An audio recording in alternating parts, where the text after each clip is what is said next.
This episode is sponsored by Sage Haus. Here on The Mothers, we talk to a lot of high-performing parents, and a theme comes up again and again. We all need help, but no one knows how to ask for it, especially when it comes to the myriad of things that make up the mental load. The dentist appointments, the kids' pants that suddenly don't fit, the gymnastics enrollment window that closes in 6 minutes, the dry cleaning someone needs to get, and the dinner someone has to make. All the things that aren't quite childcare and aren't cleaning and take up roughly 27% of our brains. Turns out what we need is a house manager because the mental load is what they do. And Sage House will help you find the perfect one. They place exceptional household support across the US and Canada, and they even train nannies to step into house manager roles as your kids get older. They're also on a mission to destigmatize this kind of support. We judge ourselves so harshly for leveraging support if able.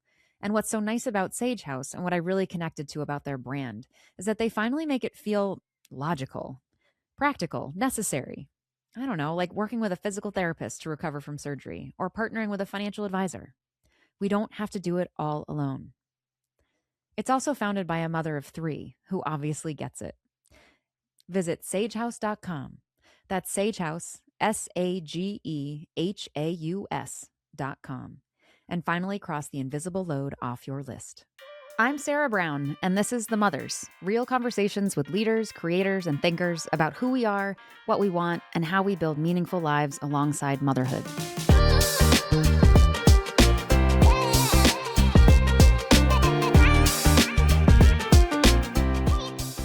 Guys, it is January 15th, aka Captain's Log, day 20 of illness. Our 9-year-old stormed into our bedroom at 3 a.m. last night and puked everywhere. This was 20 minutes after I had assured her she probably just had a little upset stomach and should just go get more sleep, sweetheart. 2026. This horse so far is a neigh. That was bad. One of my favorite and a better joke from the wretched start to this year has been the ongoing theme of, Dear 2026, thanks for the 2-week free trial, but I'd like to unsubscribe from whatever the fresh hell this is. Anyway, don't unsubscribe from this, though. Listen to The Mothers, subscribe, love it, pass it on. We were actually highlighted as a breakout podcast of 2025 by Spotify, and we're in the top 1% of podcasts in terms of shares. Incredible. So keep sharing. Thank you. Keep listening, and pretty please subscribe so you don't miss guests like the rock star we have today. I am pumped to share this guest who is the right person doing the right thing at the right time.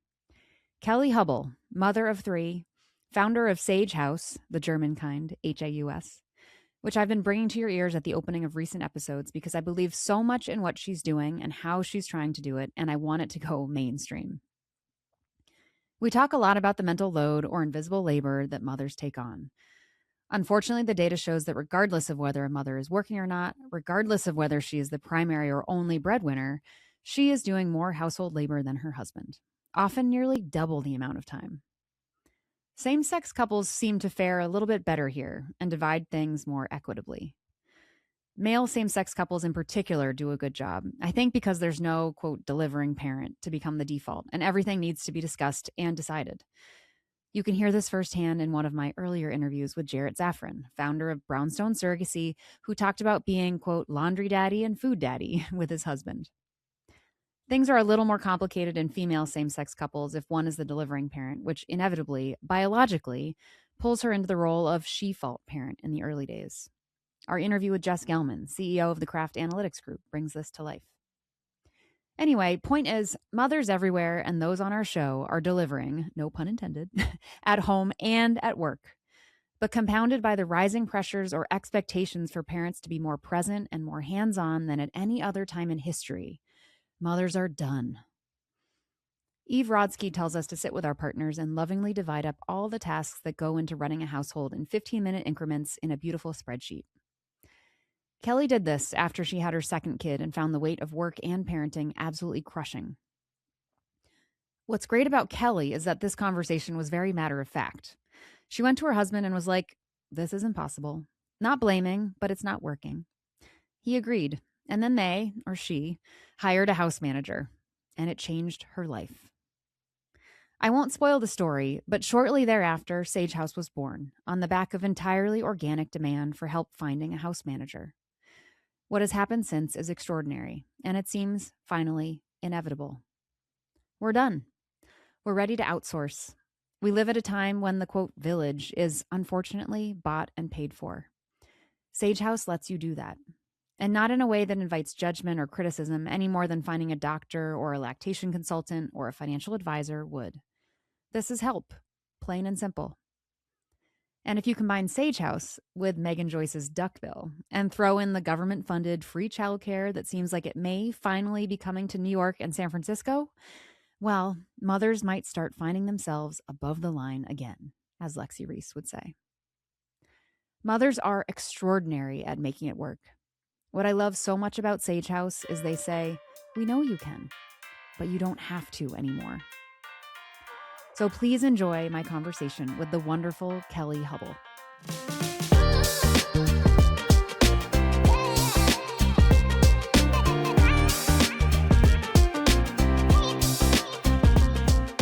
But I really quickly also have 3 kids. And I want to hear your story, but maybe reading between lines, had my own version of things brewing behind the scenes. I was at Google for a long time and was slowly, with each kid, I was like, there has to be a better way. And also what I do for work needs to be a little more important to me or something. Yeah. And eventually took a very idealistic leap. And I've been trying to build a media brand around this idea of motherhood and feeling like we're all heroes in our own right. And I was looking around realizing once I left, I had, like you, I have lived off of help and certainly still don't have enough, but have really survived with these incredible nannies who have made my life better and also more doable.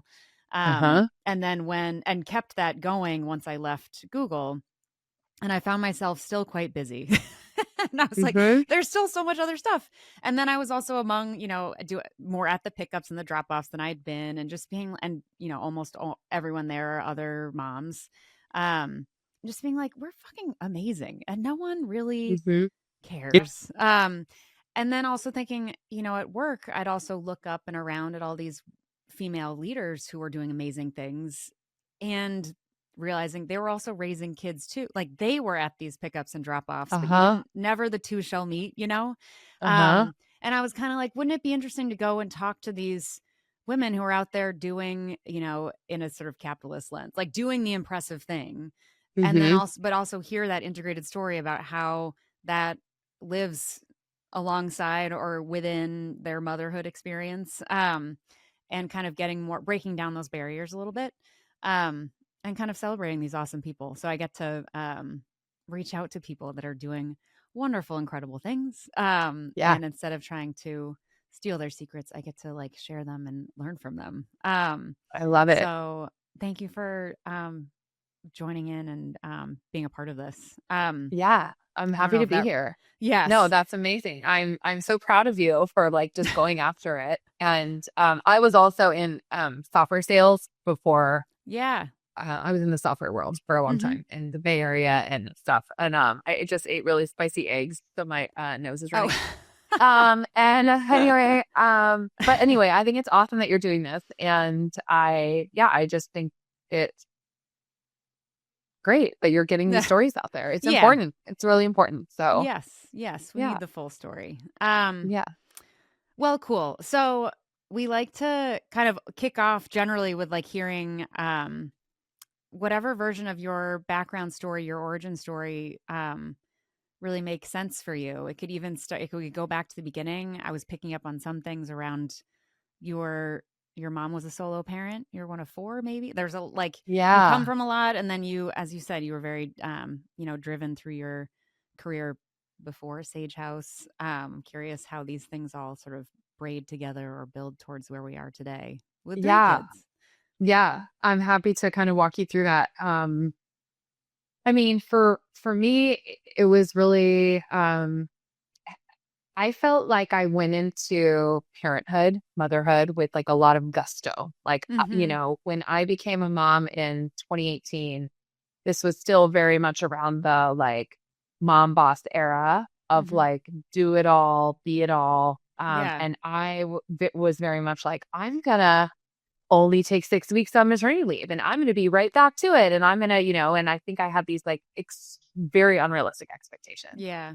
And for me, I was actually able to really be that like super mom and like hold on tight for my first kiddo. Yeah. And it really wasn't until my second one came around that I realized like, oh my gosh, the wheels are falling off the bus. I can't hold it all together. I can't have my full-time corporate job, which requires me to travel. My husband is a small business owner and travels a lot for client work. Like we can't have all of these things and like make it work anymore. Like there's just too much. And it wasn't even necessarily about,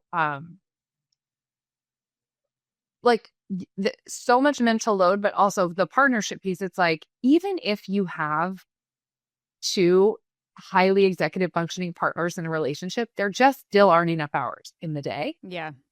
To get it all done. And to because there's so much and there's just so much to do. So anyway, for us and for me, it was after we had our second that I really realized I needed help. I could very clearly see that I was on a path to burnout because I was staying up late to like make sure laundry was folded and that lunches were packed. And, I was getting up really early and I wasn't taking care of myself. And that was me to the point of like, oh my gosh, I've just become my mother. And like you mentioned, like my mom was a single mom who burned the candle at both ends and ended up developing an autoimmune condition because I really feel like she didn't take good care of herself in raising the four of us. And I was like, I don't want that to be me. There's a lot of things I want to be that were like my mom, but there's a lot of things I don't want to be. And so that was at the point where I basically in a crazy state, I like pulled up a spreadsheet in Google Sheets and I started writing down all of the things that I was doing to support our family, like literally every task, 1 minute tasks, 2 minute tasks. And then what I did was I assigned like an occurrence and like a time to those tasks. And I realized when I added it all up, I was spending 22 hours a week managing my household, like all of the things I was doing for our family on top of course, my full-time job. And I took that to my husband and I was like, hey, this is everything. Is there anything you want to add? Because I know you're doing stuff too. And basically he looked at it and he said, that looks like a job description. And that was the beginning of us realizing and recognizing like in a really tangible way to say like, these are roles and responsibilities that like we need help with and like we need support and this is a job. Yeah. And these are like all of the invisible out of curiosity. Yeah, he did. He did and a few things. And of course he kept a lot of things like that he does for our family, right? But I think he could also see that like I was burning out. And we had always talked about wanting to have more kids. Like I always really wanted like 3 or 4, but we stopped at 3. But I told him at that moment, I was like, if we're going to have another one, like we need the right support in place to go and do this. And this was COVID too. Is that right? Cause I think I had a similar, our third was born and I was trying to go back to work in 2021. I think similar timelines. And it was a crazy time. It was a crazy time. Yeah. So when my second was born, she was born October 2020.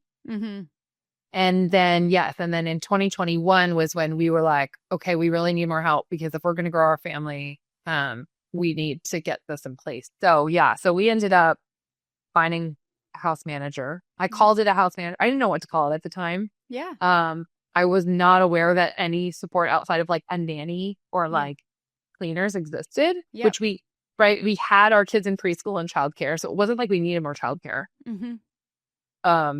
I fully acknowledge that childcare is a massive crisis in our country. Right. Yes. Yes. But like we just so happened to have childcare. It was awesome. And then we had these wonderful humans who would come and help me keep the house clean a couple times a month, which was wonderful. But I needed help with all the other things, like all of the grocery shopping and meal prepping and laundry and running errands and buying gifts for the 5-year-old birthday party that we like all of those things. And I was like, I need a clone. Like, I Mm-hmm. just need another me. And Mm-hmm. how do I find that? Does that exist? Is that even a thing? Anyway, so I set out to find it and I found it, and it was so life-changing for our family, like quite literally night and day. Everything about me changed. I was a happier individual. My marriage improved. Mm-hmm. My ability to be present with my kids and my husband, like just it was literally so life-changing that I just started telling other moms, women in my network, colleagues, friends, like, Mm-hmm. hey, this is a solution that worked for my family. It might work for yours too. And then that um, has turned into what Sage House, my business, is today, where we now help 35 families a month all over the US and Canada to find this kind of versatile, holistic, amazing support. Yeah, so awesome. How did you find that first person out of curiosity? Oh my gosh, just through pure sales skills from my Yeah. whole life and like grit, like just getting on local Facebook groups, going on care.com, Mm-hmm. Craigslist, doing all the posting, having a lot of interviews on Zoom, Mm-hmm. just finding them and like running that process taught me so much I'm about sure. how to find good talent, how to what are the right interview questions to ask? What are the questions to ask when you call references to really learn about something? Like basically, I learned so much, and I am very much a systems and process person. And I Mm-hmm. started just sort of like keeping track of what my process was. And then I just started sharing it with other people Mm-hmm. to just say, like, hey, here's how I hired my amazing modern Mary Poppins house manager. Yeah. Here's how you can do it too. And that's actually when I started Sage House, when I was still at my corporate job. I just wanted to get information out there to other women to do this on their own. Like I never had an intention of turning us into like a services business that we do today, but really it was organically the women who found me were came to me and said, "Hey, this is really awesome. I love that you've put together my playbook for doing Mm-hmm. this on my own, but actually I don't have 4 months and like 80 hours laying around to do this. Could you just do it for me? Can you find me this person?" Yeah. And then I started saying, sure, like I would love to help you. And Yeah. that would be awesome. So then that's kind of how Sage House has evolved since then. That's amazing. How was it before we go too deep on Sage House? I was just curious how you did both at once while you were still at Yeah. Snowflake and try Uh-huh. juggle these things at the same time. I think that's often like I don't know where it started, but guidance is like try to start it on the side, see if it takes off organically, wait until it gets big enough Yeah. and then leave. Um, I really wanted to be able to do that, and I didn't have this time, space, brain, energy, whatever to be doing that. But I'm curious, what were your tricks, or was it just really Well, grueling? yeah. I mean, no, I would say the only way that I was able to dedicate any time outside of this very demanding corporate role was because I had a house manager. I had Yeah. support. Like I had this amazing support to help me. And so I was able to fit in like little pockets of my day or my weekends or my evenings to like work on Sage House. Mm-hmm. Um and it really lit me up. Like it was really, I think anytime, you do anything outside of or have the energy or capacity for anything outside of a corporate role, it's like you really have to love what you're doing. Mm-hmm. And I just really saw like I couldn't help but notice that this is a need that's not being met right now for moms. And Mm-hmm. like, there's a bazillion nanny agencies out there. Again, a lot of people have house cleaners, and that's a really common like um support for families. But like, there's really nothing out there that's saying like you can get more help with all of the things that you're doing. Mm-hmm. And that's like why I really feel like there was this category that needed to be addressed. And like, there's a solution that needs to be offered for this like mental load and invisible labor and all of these things. And so, anyway, to answer your question, it was tricky. It was really tricky because I didn't, I was also really dedicated to my job, and the income was really important for my family. So Yeah. I couldn't just like say, peace out. I'm like starting a little business. I Mm-hmm. had to really figure out how to create like a model that worked, and frankly it wasn't until after I had left that I really figured out. And that's at the same time that people started asking me, hey, will you just do this for me? Will you actually just provide this service to me to do it? Yeah. And that's when I realized like, oh, this could be a business model that actually works. I think it's interesting because it's like, ideally you would love for your side thing to sort of take off so you can just immediately replace your corporate income. And like, how ideal would that be? But Yeah. I don't think that's very common. And I don't think that's the case. And a lot of times I think if you're like trying to follow some kind of entrepreneurial path, a lot of times you do have to like take a very daring leap to go and do that. And that's really ultimately what I had to do, in conjunction with, other things in the corporate life just weren't really serving me anymore. Yeah. So it was just time. And then now I'm so glad that I did. I think a lot of times it's a forcing function. Like, I think it's like being a mom. It's like, you don't know how hard this is someone could tell you how hard it's going to be, but it's not until you experience it on your own that you're like, oh, okay, wow. Yes. This is what it's really like. Yeah. Yes. Was there a moment where you were like, fuck it, I got to leave and do this? Or was it slowly? Well, I had so many of those moments that I wanted to, wanted to do that.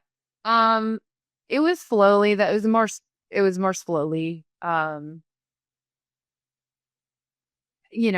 mean, there were a lot of factors. That were in play. In the corporate job, I had been there for 5 years. We had gone through a really big IPO at the company. They were doing a lot of changing of teams, et cetera, et cetera. I was always in a really interesting position because, as you know, I was the only female on my team across the board many times. And I think that in a way, it really, really can wear on you as a female in a technology company. Like, it really felt like I felt so different from the other people on my team, and like how, the way for me to make it work. It's just so interesting. Like the way for me and my family to make it work was to have a house manager and to have these systems in place in my home so that I could have this role. Whereas it felt like a lot of the men on my team, like they had no clue. They had no idea like what it was like to really have to manage the entire mental load of your household in addition to a full-time job. And so in a way that's a little bit ostracizing because you're just like, oh man, I feel like you don't really get it. I feel like I don't. So it was just all of these little things that led me to ultimately just going all in on Sage Haus. Yeah, I love it. It's funny. I had one of the business ideas I was kicking around was my, at that point, most pressing learning, similar to how you lit up around the house manager function. That was my focus on with nannies, where I was like, there has to be, this is the reason that I'm able to show up the way I can. There has to be a better way to be able to find these incredible people. There has to be a better system that supports these incredible people. It has to be more normalized versus like stigmatized. And I always thought that similarly, I was luckily eventually made my way into a part of Google where I was not the only woman often, but I was definitely, it was a masculine oriented culture, I would say, overall at Google, very engineering, which unfortunately ends up feeling very masculine. But I always thought about how, behind every, successful male leader, there's probably like a really kick-ass partner, probably a mom. Yeah. And then behind all of these kick-ass women is like probably a like incredible nanny, and probably also an incredible house manager, and probably also like 5 other things, but at least one of those in order to help us show up the way we need to show up. So thank you so much for like noticing this and building such a great solution. So tell me more about where you, like, what your first step was, just like getting this off the ground. It was and the fact that you did it, I saw an article that you were a part of about very, very much bootstrapping it, which I think is also, I think there's quote standard ways of starting a business. I've realized more and more are so dude focused. Even the idea of like, do it on the side while you have your full-time job. Like, you're probably that's probably speaking to the guy who doesn't Yep. have the thing on the side, which is raising the kids or dealing with family. Mm-hmm. Similarly, like fundraising, I think is a very, doesn't have to be, but there's something that feels like, I don't know, a woman's disposition, this is a terrible generalization, is a little bit like, that seems impractical. I don't know. Like, let's not waste things. I can do this on my Mm-hmm. own, but I'm curious how you thought about getting off the ground and this idea of bootstrapping versus anything else, and whether that is because we're mothers or if that's something totally unrelated. Yeah, I mean, I think it's a lot of. I mean, I will say, I have a really good idea of just like business. I think I've learned a lot from my startup days. I've worked at a lot of startups. My husband is also a technology investment banker, and he works in mergers and acquisitions, and he sells technology companies. Mm, So he is also very well versed in cap tables and valuations and tech company amazing. and how to, just a lot. So I would say just like I went in very eyes wide open around like how to build a sustainable business from the ground up. Mm-hmm. And that was really the goal, was like I bootstrapped it in the sense that I just started putting little bits of my paycheck Mm-hmm. into a different business account to basically fund Sage Haus. Mm-hmm. And of course I wasn't paying myself. In fact, I didn't even start paying myself until this year. Mm-hmm. Um and That's impressive, by the way. That's quick. yeah, By yeah, many yeah, yeah. standards. Yes. Yes, yeah. So I started Sage Haus in 2023. I launched with my first do it yourself how to hire on your own guide in September of 23. Mm-hmm. I left my corporate job in May of 24, and that's really when I went all in on Sage House and really started to work with clients one-on-one to do the services business, the hiring services. Mm-hmm. And then it wasn't until this year, 2025, that I hired my first couple of people in the business because it started to really pick up. I Mm-hmm. started taking on a couple more clients, people heard about us, referrals, and so on and so forth. Anyway, I um I really wanted to like make this work and make it profitable, cash flow positive, and make really responsible decisions around like growing a business. Mm-hmm. And sure enough, we've been able to do that. A huge part of that is there's so much demand. We're seeing so much demand for this solution, which Yeah. is incredible. Like, I love that finally. I mean, we're still so far away from this being normalized, but like we're at the very beginning still of people, mainly moms and women who are our clients, who are raising their hand and saying like, I need more help. I deserve more help. And it's Mm-hmm. time for me and my family to get the support that we need so that I am not running myself into the ground. And that's really, really cool. So we've seen so much demand, and it's really allowed us to fuel the business just completely organically, and just working our profit margins. So we haven't even entertained any ideas of like fundraising, to your Mm-hmm. point. We have aspirations of also building technology around some of the home systems products that we have.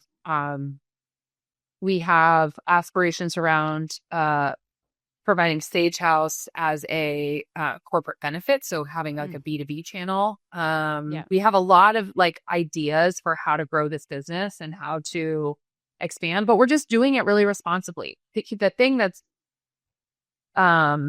most pressing, it kind of keeps me up. And I was, again, like, we are the only one here in this space doing this. Mm-hmm. And we want to be the ones, like, we want to claim this category. That's what Mm-hmm. Sage House wants to do. We want to be the experts in house manager, family assistant space. But yeah, we haven't even talked about raising because we don't really need to. I mean, of course we could. What's most important for me is the people and the team and these amazing, incredible people that I have found who are really passionate about our mission. And I feel like that is the kind of people that work at Sage House. Mm-hmm. They're not necessarily like chasing a paycheck if they were there not at the right place. Yeah. But if they do really want to be like a part of our very like mission oriented, helping families find support and helping people find jobs, like this care economy that we're creating is really, really cool. Yeah. And if they're passionate about that, then like, they're a good fit here. So anyway, I just rambled on for way too long. No, it's awesome. I can tell it's so wonderful that you light up so naturally about it. Like you're living and breathing this in a really, I think, in a healthy way, in a excited, energizing way, which is amazing. Yeah, it's really empowering. Like, I think you're right. I think we see a lot out there. We see a lot. We get a lot of validation from something like we've raised a Series A round, or like we did all this fundraising. And I have several entrepreneurial peers in like my networks that I've spoken with that are like, man, I would tell you, like, if I had to do it all over again, if I didn't need to fundraise, I wouldn't fundraise. Like, there's a lot of pressure. It's a lot of pressure. It's a lot of, now you've got this whole board to report to and all of these investors that you're constantly reporting to. And there's a lot of positives. Don't get me wrong. There's a lot of positives there. But I also think that like, you don't necessarily need to like have some big fundraising round to like be a business. I think especially in Silicon Valley, we get it wrapped up in our head. Like, oh, how much money have they raised? Like, it's like, you're not a real company unless you've raised money, which is like not really the case. Yes, absolutely. Absolutely. So I also love, you talked about this a little bit already, but it's like Sage House really is like running right at all of these really hot issues right now around mom guilt, like the invisible load, asking for help, but not really wanting to, or not being able to ask for help. Like, did you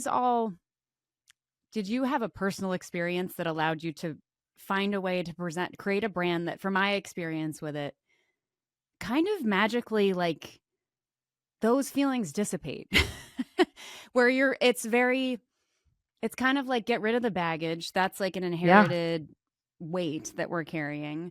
It's almost like this is what you've built is better than this. But I was just thinking earlier when you were describing it, I was like, okay, well, from a classically masculine world, doesn't have to be this way. I'm like, well, we have financial advisors. It's not like guys out there are doing this all by themselves. There's some way that any sort of systematized help, true structure for classically women's needs. Again, I wish they weren't, but there's shame associated with them. There's a sense of like, it's not really important enough to pay for. I'm just curious, like, how you maybe personally navigated that and how that shows up with Sage House, because you've done a really nice job positioning it. Yeah. I mean, it's such an emotional and like topic. I mean, it really is. It's a very emotionally charged for women to think about, to consider the idea of getting help, of asking for help, of receiving help. And that is just so ingrained in our culture, in our society, because of what we've been told and shown. And we've seen our moms like as the example of that, of managing the home, and that's their job. And this, I mean, now we're seeing this whole resurgence in this like trad wife, whole like situation. Trend. And trend. Thank you. And I think like for me and my partner, I feel really lucky because my partner is very pragmatic, and like I am very pragmatic. And I think it's just a matter of saying like, these are the jobs. This is everything that needs to happen to keep our household running and keep everybody super happy and fed and clothed. And this is what we want for our family. Like, do we want to have like extracurriculars and spend time together on the weekends and be able to go skiing on the mountain on the weekend? Like, there's a lot of work that needs to go into being able to do all of those things. And is that important to us? And like, how do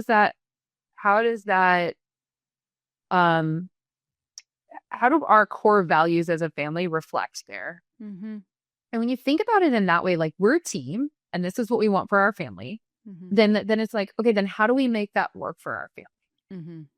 But I think we are the outlier, and that I think a lot of,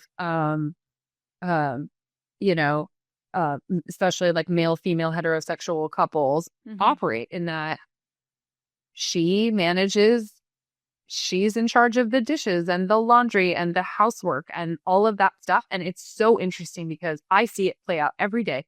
We have so many clients that we work with who are like dual position couples. Okay. Literally, they have the same job. They are both surgeons or they are both physicians. Okay. They both have these wild, crazy calendars. They're like shifts in the night, right? And they've got kids and like, quite literally, the mom is reaching out to us because she's like, hey, me and my husband are both in the same job, but like I'm the one who's still doing all of this stuff and I need help. And it's like, it's just, it's mind blowing that we still, for some reason, have this invisible labor and this mental load on one partner. So we have a lot of work to do there. But I also think that we were never meant to have that mental load by ourselves and like in a vacuum.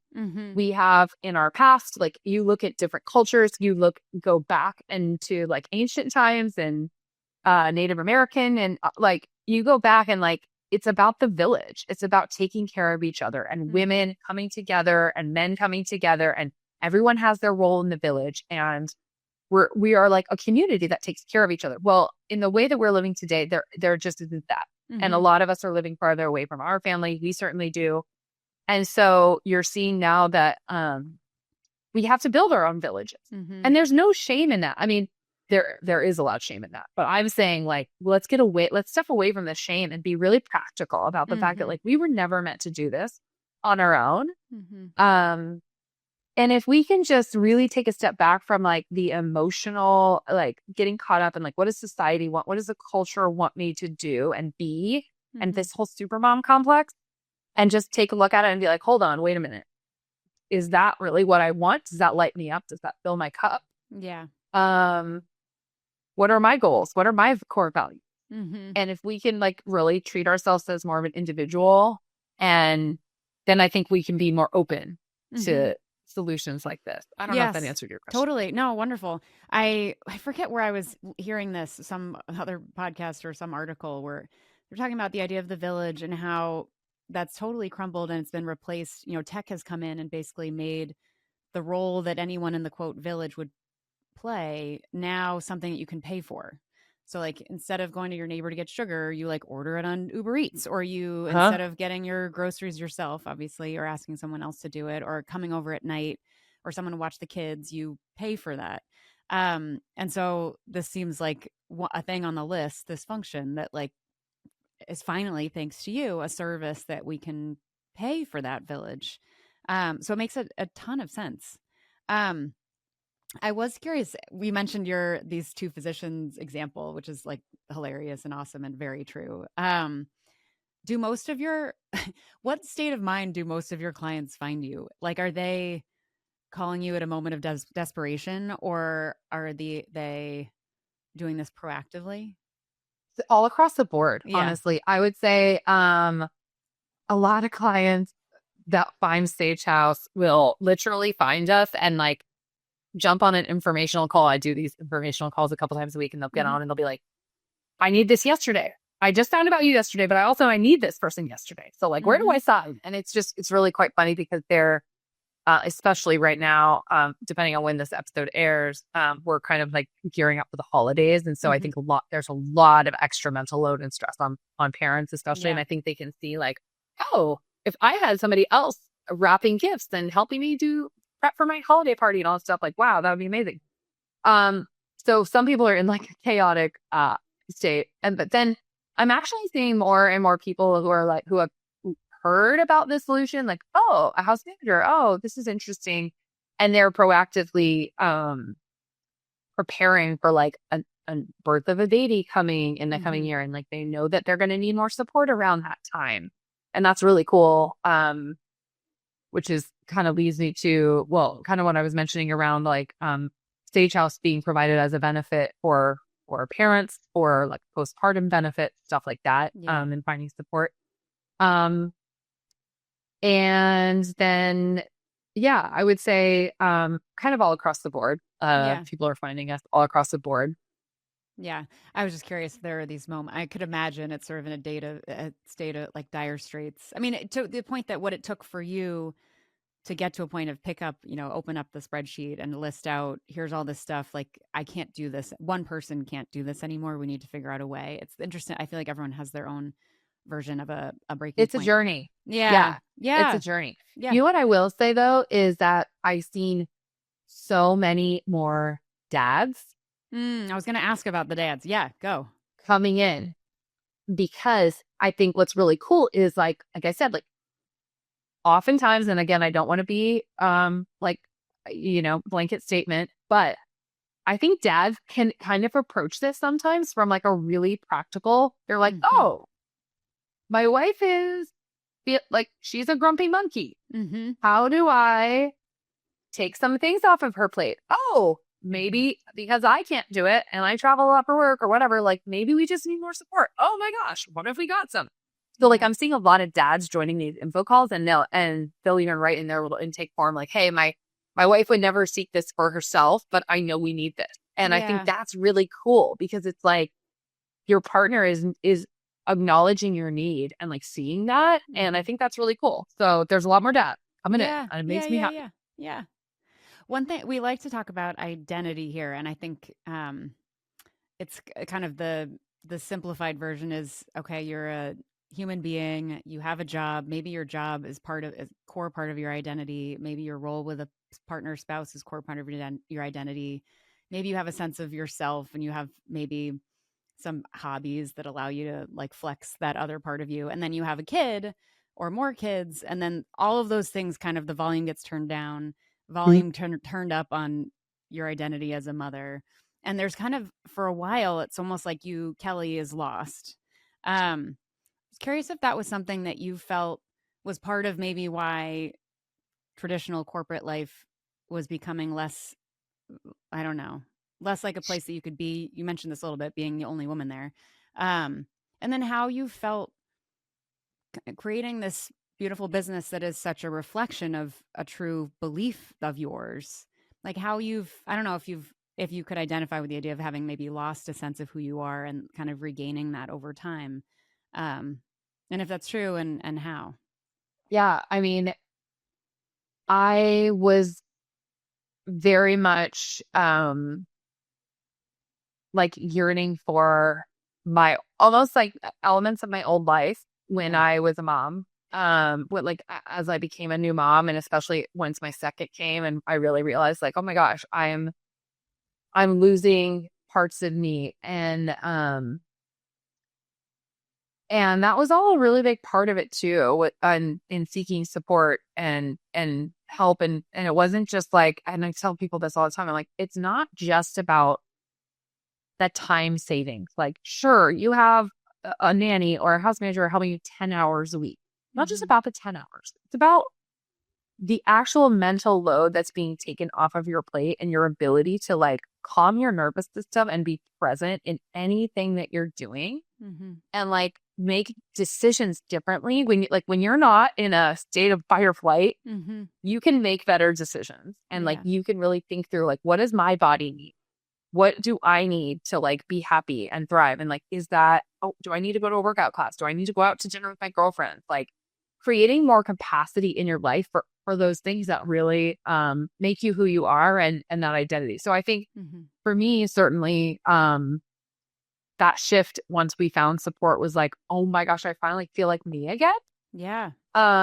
Was super, super cool. And then I think to your point, like a big part of what Sage Haus is and a big part of this like brand that we've built is around your identity as a human. Like you are a person too. You are not just like a cog on this like, conventional, traditional family wheel that like all of these things are being expected of you. And you deserve and you have the right to ask for help and to also be open to receiving that help. And I think so many moms are struggling with that. I mean, I think that's one of the biggest barriers is that we are so wrapped up in I should do this.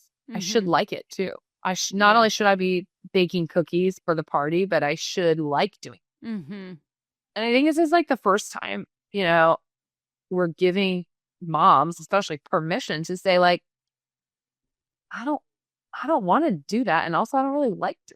Yeah, totally. Like, it's okay to say like, I'm not going to do it. Mm-hmm. And like, oh my gosh.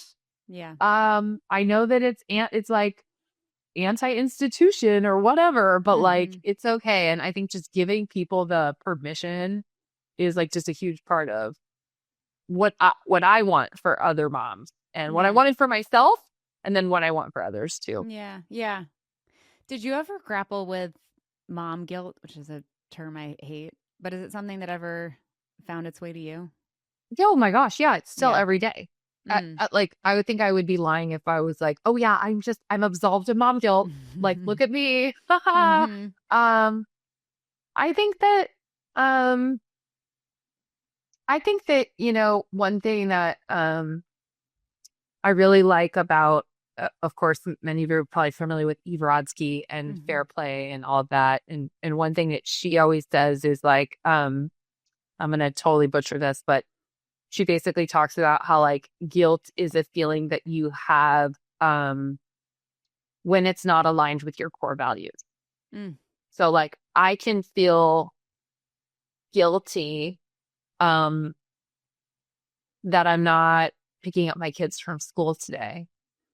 But the reason I'm not picking up my kids from school today is because I have a very important like leadership meeting in my work, and my work is so important and it aligns with my core values. And so really, like she says, like, you can't have both. Like you can't feel guilty if you're doing something that's truly aligned with your core values. And so I think that it's just like kind of interesting to remind yourself that like, as long as you are really living within your own values and like you're authentically living that way, then like you can't also feel this guilt for something else. Again, I totally butchered that, but I think, I feel like it's more of just, we're humans. Like, we want to do it all. We want to be there for our kids and be there for our work and be there for our aging parents. And, like, we want to be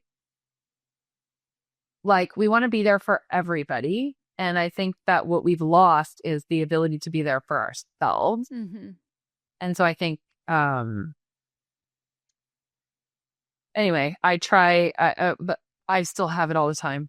Yeah. I like what you said. It should be what you said if it wasn't, but I think that's guilt. I get irritated by the term because it implies that you're doing something wrong. And I think either you're trying to do everything and that's an unfair expectation that isn't your fault, or you're doing something, you're unable to be somewhere that you wish you could be, but you can't. And that's also just sort of life, but I think your point on, if you're making choices that align with your values, like if you're unable to be at pickup because you're doing something else that fills you up, I think the guilt somehow doesn't feel quite as strong, maybe, or lingering. But I wish moms didn't feel guilt. I don't think we don't deserve to feel guilty. We're doing too much and maybe already. we need to just somehow figure out how to like kind of evolve that emotion into a different thing, like outside of guilt. Like, like we can feel bummed that we missed bus stop pickup. We can feel sad that like we missed the soccer game, but we don't have to feel guilt. I think it's like, it's like, how can we channel a different emotion? Totally. Yes. How has it been for your kids to see you building this and like taking these risks? I always think it's such like a powerful role model, but I'd love to hear you talk about it. Yeah. Well, what's so cool is that my kids know exactly what I do. So my kids are 7, 5, and 3. Maybe not so much my 3-year-old, but my 7 and 5-year-old are like, because they loved our last house manager that was with us for 3 years. And then we recently, a year ago, got another house manager who's also a part of our family. She's incredible and amazing, and my kids love her. And I tell my kid, like I've told them, like mommy started her own business. Mommy left her job, starting my own business. Here's what I do. And I talk to them about like what I do. And it's really easy for them to understand. If you're like, oh, you help people find an Anna. Anna is our house manager right now. And they're like, oh, you help people find an Anna. And I'm like, yeah, that's what I do. And they're like, that's really cool, Mom, because they love her and they know Yeah. how much we talk about all the time. Like she was recently on a vacation and, we talked about how, okay, we've got to really come together as a team because like she's on a vacation. So like, here's all of the ways that we need to like really come together and creatures. We talk about all the things she helps our family do, the grocery shopping and like laundry and packing lunches and all these things. And so we talk about, and they're very aware of like all of the ways that she helps our family. Mm-hmm. And so anyway, so what's really cool is like my kids totally get what I do and they Mm-hmm. think it's really neat because they value it in our household. Yeah. And yeah, and I think they, they know, I mean, a little bit like, how important it is to me to help other families. And I think that, that's been really, really cool. And we're also a family of two. So my husband's also an entrepreneur and so am Mm-hmm. I. And so we talk to our kids a lot about like how to, you know, solve a need. Like if there's Mm-hmm. a need out there, how to solve it. And like, that's why our businesses exist. And so it's kind of this Yeah. like very interesting take on like, um, we don't necessarily say like, you need to go do this and then like get a job. And like, we work these jobs to make money. It's like, we work jobs because we're helping people and like, we love what we do. And so it's just kind of different. Yeah. Yeah. It's wonderful. I think it's so, even with what I'm doing now, I feel like my kids, they're not like a part of it in the same way, but they can relate to what it is and they can understand and kind of be a part of it in a certain way, which is just nice to feel connected. Does it surprise you that you're an entrepreneur at this point? Was that always something that a I feel scratch you might like itch I or an itch mean, you might I, scratch? I feel like I always had entrepreneurial tendencies, which is what always drew me to like the startup life Yeah. because I sort of just I have like a very mixed background. I went to school for accounting, got my master's degree, got my CPA, then completely took a career pivot and went into software sales and like Hmm. so I feel like I have just like a really interesting sort of and then I went into an operations role. So I'm Hmm. very just like I've seen a lot of things. And you're a fitness Um instructor casually, and I just was a a little bit. fitness I instructor for love a while. Flywheel.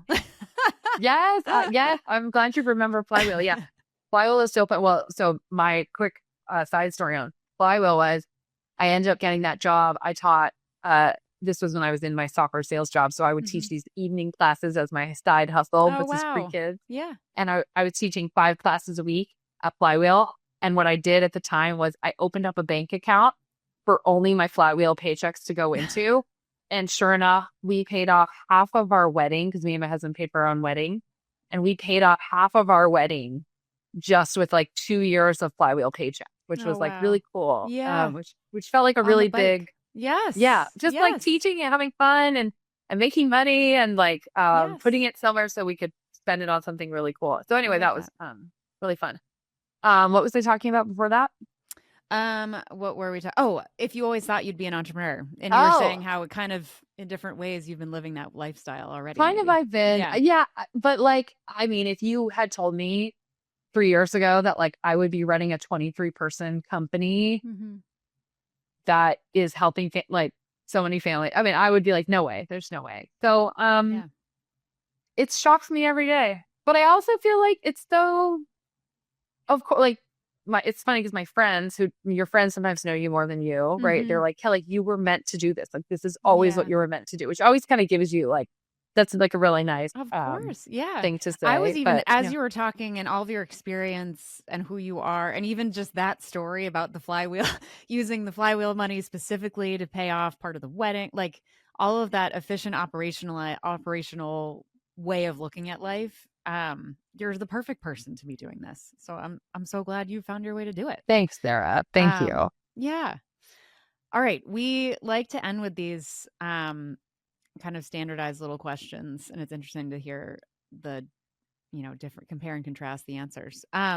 So speak as long as you want, but um if you go back and tell your new mom self one thing, does anything come to mind? Oh, my new mom self. I would just say, I would say get help sooner. Mm, Just say get help sooner. Um, don't wait. yes, it doesn't have to be so hard. I told the white knuckling is like unnecessary. I agree. Yeah. Similarly, anything along this journey, this is a perfect platform for you.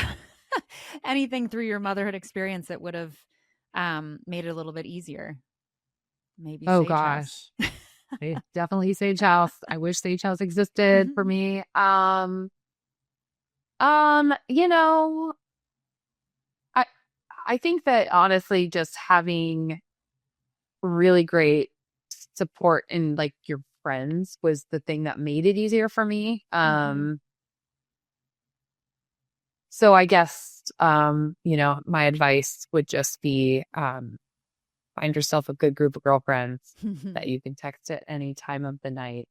Um and then I think the other thing is like I kind of wish I had had some of these conversations with my partner earlier than we Mm. did around the mental load and around really like what is it going to take to run a household and raise a family. I think we both kind of went in without really understanding what that was going to be like. And I think setting yourself up for success by having some really hard conversations before you start having kids is really important, which includes things like what are the expectations around like your career and my career? And like, what if we're both traveling and like, what does that mean for us? And how does that impact like what kind of support we might need to go and both hit our goals? Like, what are our goals individually? What are our goals as a family? And like, how Yeah. do we go and make sure that everyone is achieving their goals? Yeah, yeah. Do you actually bring this up with your clients at all? Or I feel like it would be a nice sort of synergy of, or maybe you should get Eve out there. You could do this in partnership, but how, yeah, encouraging people to like talk about these things. Is this something that ever comes up? Yeah, actually, yes.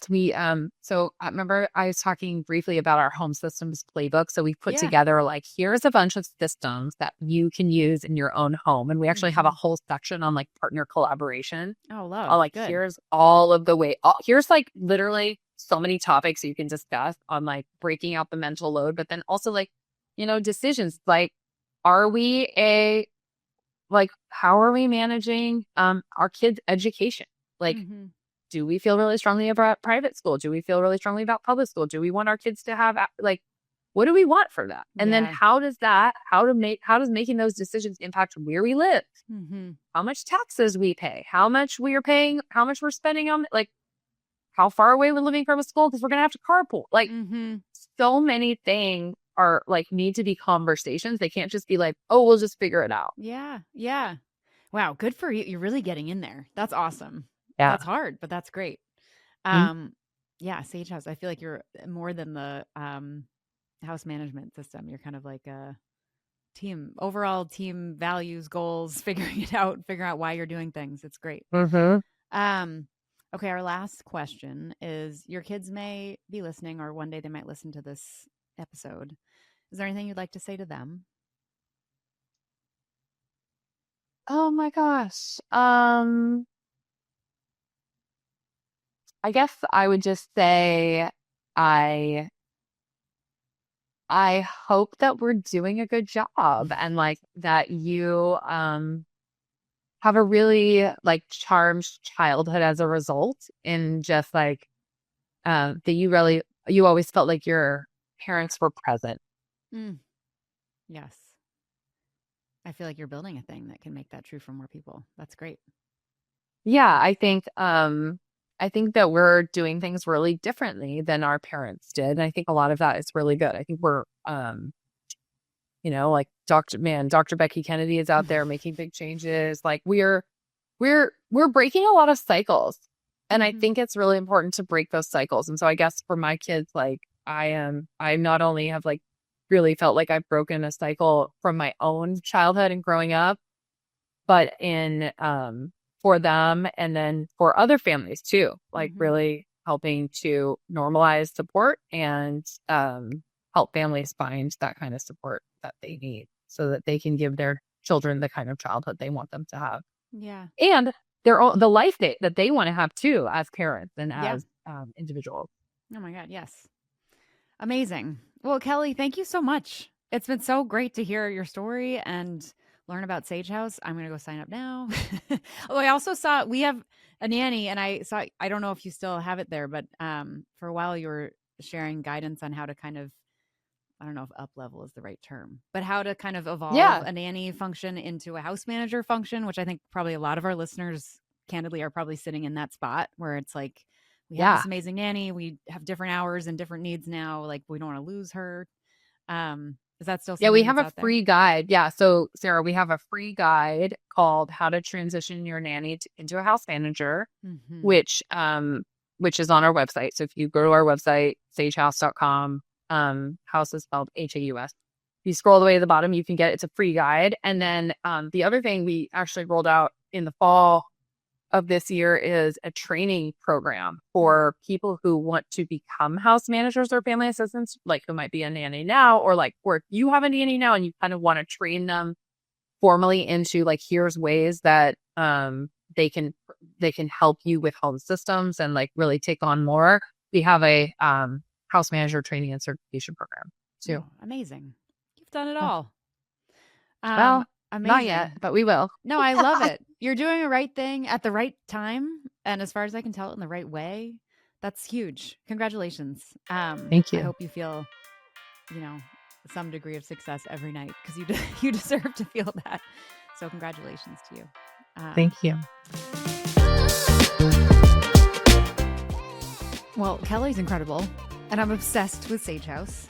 Let me go tell V all about it.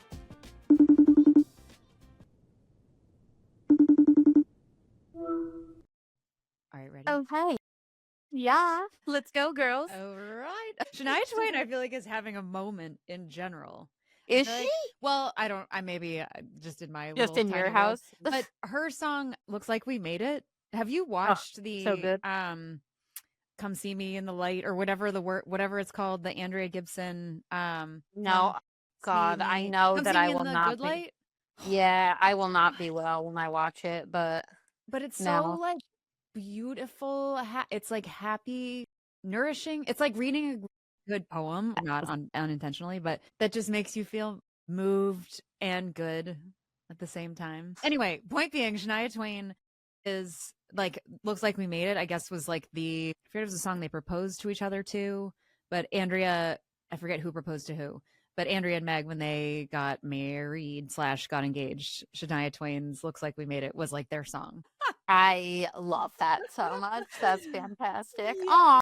Yes. So yeah. I thought you're like, yeah, she's crushing it right now in this one specific documentary. You're She's like, everyone's talking huge. about her right now. Well, I feel like Meg is now on. We're recording this in December, very beginning of December. So Meg is now on tour, basically talking about the movie and then Yes. talking about Andrea. And in that, I've been listening to different, like, she's across all these podcasts that I tend to listen to, which is kind of amazing. Like, or just Mhm. period is amazing. Yeah. Or amazing is amazing. Period. Period. And so that anecdote, I feel like, has been coming up in my surround sound media consumption. I love it.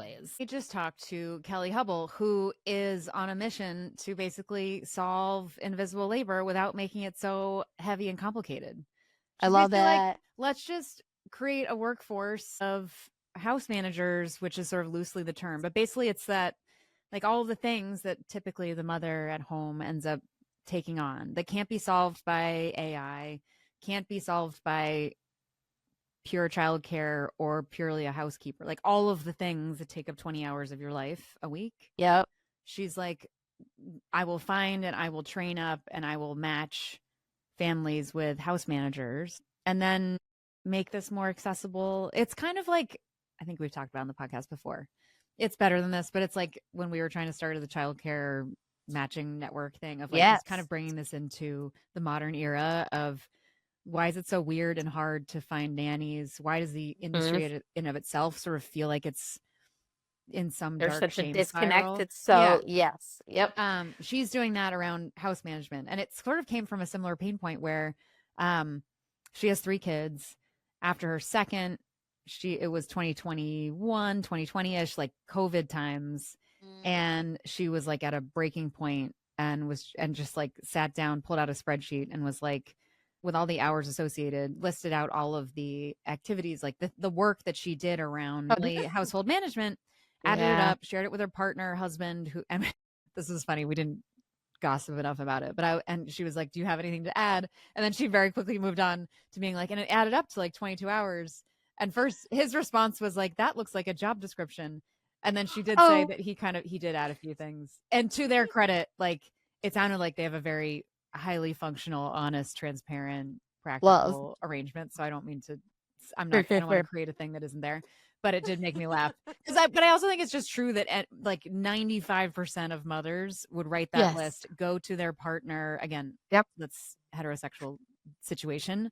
I do wonder if in dad, mom, they versions of relationships, someone might be carrying it more than the other, but I don't know.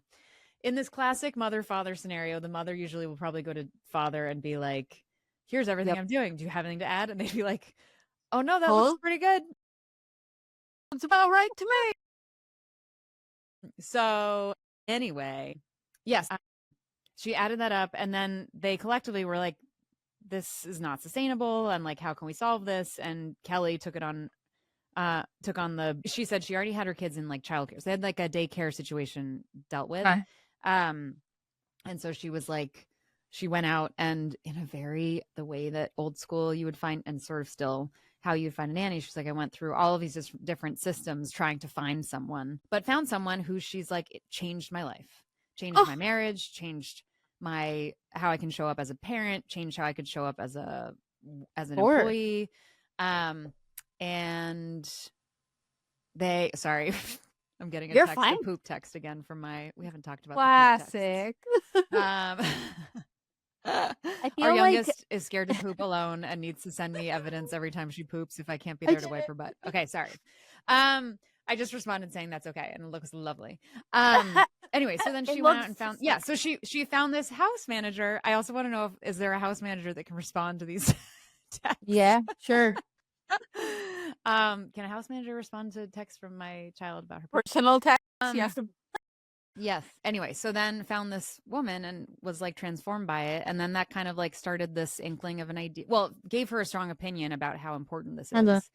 And then she said she just started kind of sharing this, like, not even a hack, this solution with other women and other mothers and other parents that she knew. And everyone was like so responsive to they were like, I need to find, I want someone too.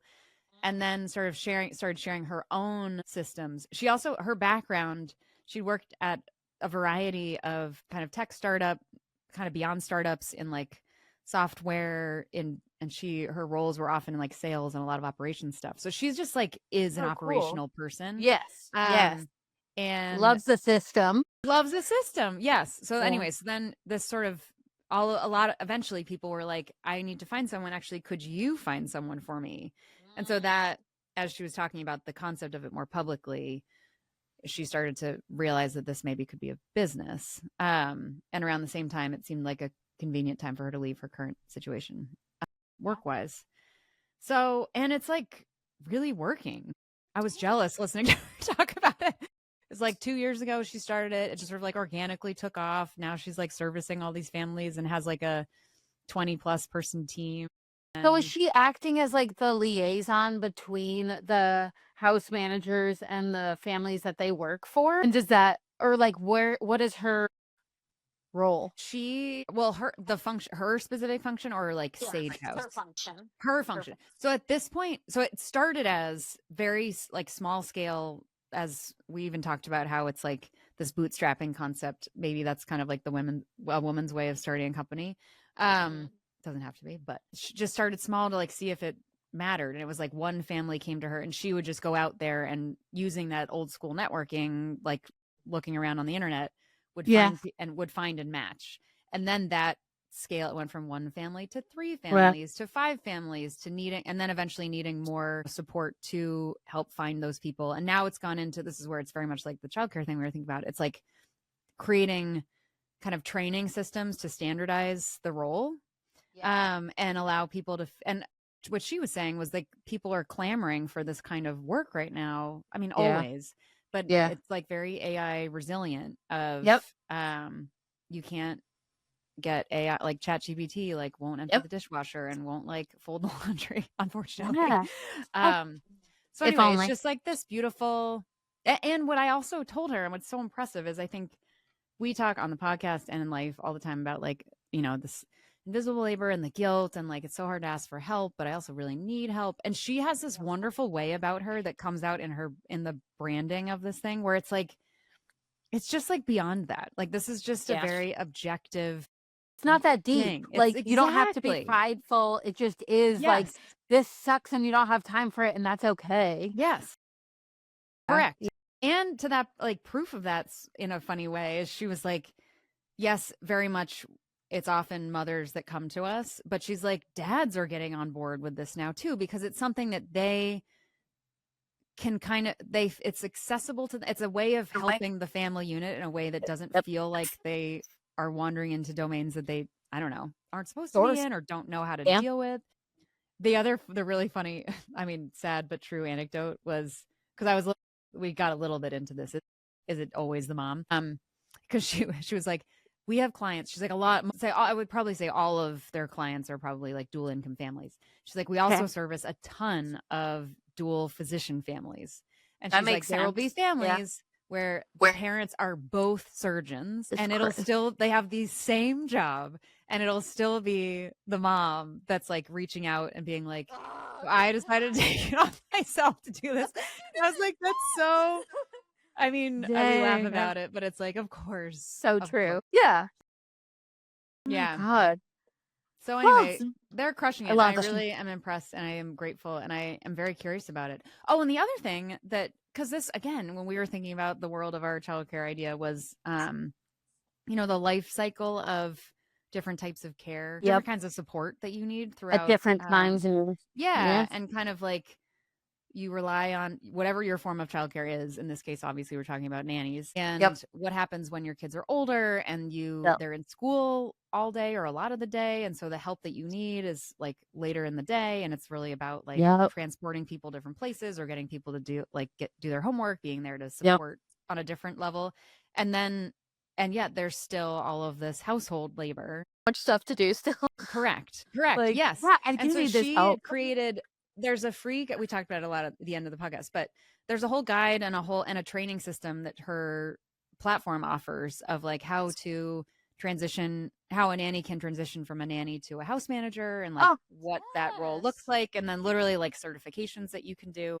So it's just very, very smart. And she was like, no one else is doing this right now. I know care.com is also like, surprising. A tab. I know. Yes. Yeah. I love that it also serves as like a resource for those that are doing the actual job of like, oh, here's what you used to do. And if you've aged out of that or not aged as in you, but aged as in your clients, like here's how you can continue to work for them and make that work for you. Like that's so awesome. Yes. Yes. Totally. She was very impressive. The business is very impressive and it seems very responsible. I don't know. I think it's going to crush it. I love it. So yeah, amazing. Cool. Anyways, Sage Haus.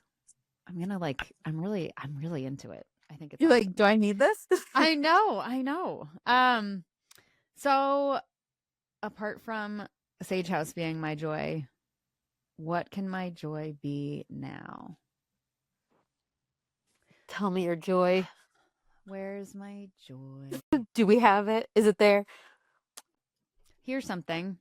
I think this actually is very on theme of today's podcast, but part of what we got into, or I'd heard something somewhere that was talking about like this idea of the village and, the village is broken, like tech has come in and like created services. You can pay people to like bring you sugar as opposed to going next door to get the sugar. And then that's where I was saying like, well, Sage Haus is interestingly like, for some reason, there really isn't like a paid solution for that yet. Like, and thank you for creating it. If we lived in a pay to play village as opposed to like an organic village, everyone deserves a village. But I am paying for some business advice. Hell yeah. So I'm giving it's a reasonable amount of not too much money to a partner who might help kind of be with me for like 3 or 4 months and help me like figure out how to get from here with the mothers and me to where I think we want this to go.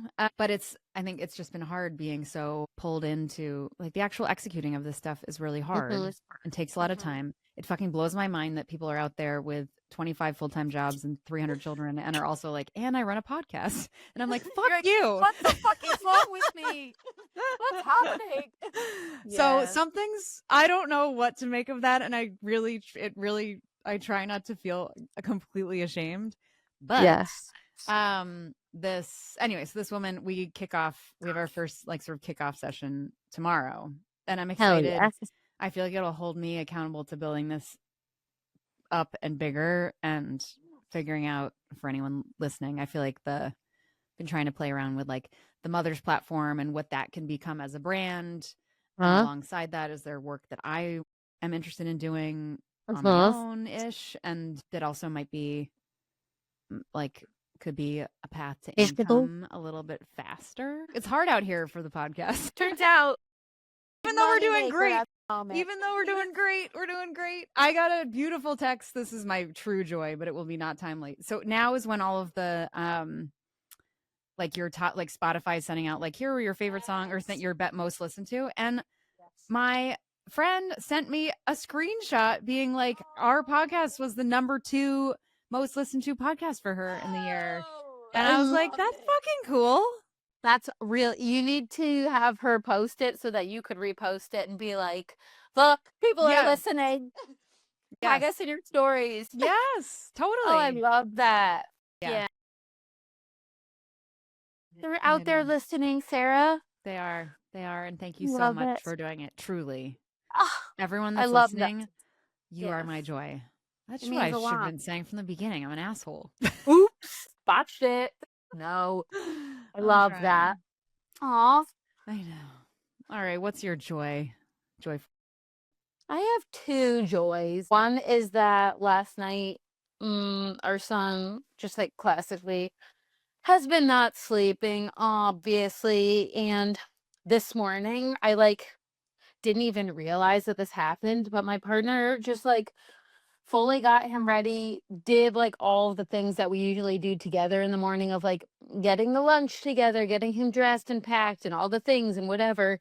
And then just like was like, okay, we're leaving. Bye. And I was like, what time is it? Where am I? Who am I? And it was like so nice. Cause I was like, obviously I know he's capable and whatever. And I always feel like guilty or bad for not also doing that. But it was nice that, I don't know. He's like, you do this all the time. So like I could do it too. And I was like, so you know what he must have really done? nice.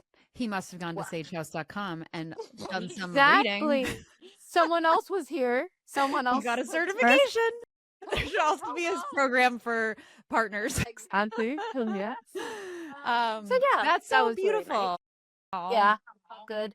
And then like piggybacking on that is the fact that I am going away tomorrow night to see my best friend for her birthday, and it will be my first overnight away from our son, and I'm excited and curious to see if I get more sleep or if I'm just awake thinking about them being here. Yeah. But we'll see. So I'm excited. A little bit of both. And either way, the time will pass and you'll come back. Oh, yeah. No, I'm not like sad about it. I'm more just like, it'll be interesting if I can actually, like, does my body know how to sleep through a night? I don't know. I know. Wait, don't get in your head about it, because then you'll be lying there being like, this is my time. So and then true. you'll be like, but I can't fall asleep. Pack No, some I'm melatonin. not. It's going to be great. Regardless, I won't be hearing any crying or anything. So I'm here for it. It's going to be awesome. So yeah. Yeah. Those are my joys. Those are wonderful. Those are And also all joys. our listeners, obviously. Yes. Jump on the bandwagon. Jeez. Yeah. And Shania Twain. I'm going to get off this and talk about Shania Twain more. Please. And go listen to her music. Shania. Yes. Well, looks like we made it, V, to the end. It's like we made it. So good. Everyone's listening to that right now. I love you. We just brought so much love joy you. to the people that bring us joy. I love you too. Mwah. Bye. I'll talk to you later. Bye.